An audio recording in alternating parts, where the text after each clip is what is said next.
Meg, you chased a story to Sandy Hook, and some folks are upset because, you know, no progress ever happens in Jersey without somebody being angry about it. Right. The Coast Guard station out on Sandy Hook was nearly wiped out by Hurricane Sandy. Most of the buildings had 5+ feet of water in them.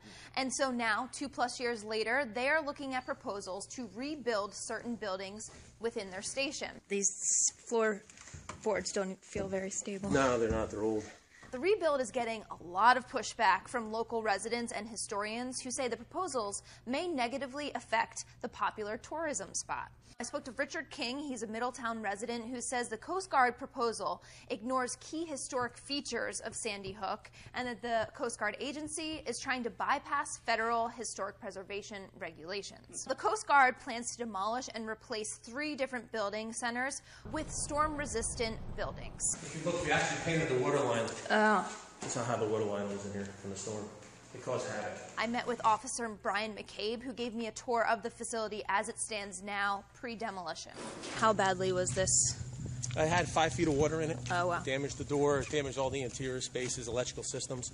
We actually just finished repairing it. The Coast Guard contends that its property is not within that National Landmark District. But King and others said otherwise.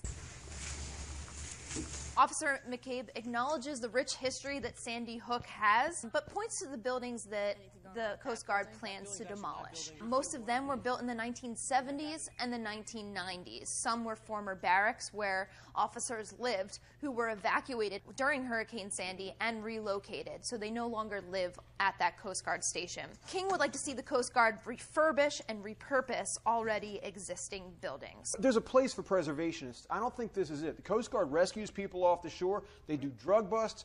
It's one of the 5 military branches that needs to do its job. Get out of the way. It's a 30, 40-year-old building. It's ridiculous. It's a good point. You know, I served for many years on the Princeton Battlefield Society's Preservation Board, but that was to preserve a battlefield, an area where men lost their lives in defense of our liberty. Right, but this is about a functioning Coast Guard station. So I think they are completely apples and oranges. There's still some back and forth between the Historical Society and the Coast Guard.